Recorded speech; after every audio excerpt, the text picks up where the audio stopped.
कोर्टामध्ये सुनावणीला सुरुवात झाली। युक्तिवाद करतात कपिल सिब्बल। सुनील प्रभू यांची विधिमंडळ व्हीप म्हणून नियुक्ती करण्यात आली आहे। तसंच एकनाथ शिंदेंची गटनेता म्हणून नियुक्ती करण्यात आली होती। या दोन्ही नियुक्त्या उद्धव ठाकरे यांनीच केल्या होत्या। विधान परिषद मतदान सुरू होतं त्यावेळी क्रॉस वोटिंग झालं। हे आमदार सुरतला गेले आणि तिथे एका हॉटेलमध्ये थांबले होते। हा अचानक घडलेला प्रसंग नाही, तर आधीच तयारी करण्यात आली होती। तिथून सर्व आमदार चार्टर्ड प्लेननं गुवाहाटीला पोहोचले। सुरतहून आमदार गुवाहाटीला पोहोचले हा योगायोग नव्हता। सरकारच्या काळात लोकांनी कधीच तक्रार केली नाही। बंडखोर आमदार पूर्वनियोजित रणनीतीनुसार सुरत गुवाहाटीला पोहोचले।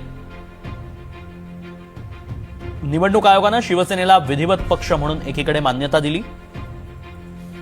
बाळासाहेब ठाकरे हेच पक्षप्रमुख होते।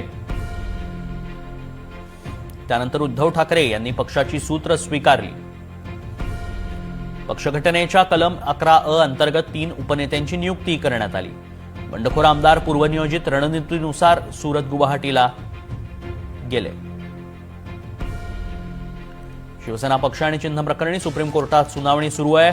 आयोगात सर्व कायदेशीर बाबी सादर केल्याचं सिब्बलांनी आपल्या युक्तिवादात म्हटलंय। उद्धव ठाकरेंनीच एकनाथ शिंदेंची नेते म्हणून निवड केल्याचं सिब्बल म्हणाले।